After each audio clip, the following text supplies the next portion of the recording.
There are booze hounds, and then there's Sue Hambley from White Bear Lake. Okay.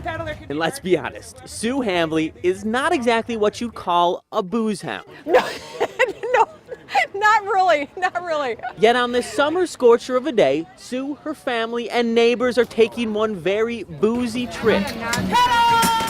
Drinking and driving, yes, on a bike. Well, my husband's in seventh heaven because he's a biker and bicyclist, and he loves to drink beer. So he said, where could I go that I could combine the two? So for a couple hours, we think we're going to have a gas. So This is Pedal Pup, a 10-seat Dutch-made contraption imported some 5,000 miles by mortgage man Eric Olson, Thought, God, that's the coolest thing I've ever seen. who seems to have found his dream job. I love beer, so that's what got me here pretty much. These pedal-powered, potable pushing machines are the only of their kind not just in Minnesota or the U.S., but in North America. A very unique way to see the cities with some friends while enjoying a few adult beverages. I think it's a hoot. I hope it catches on and they can expand their business. I think it's a riot.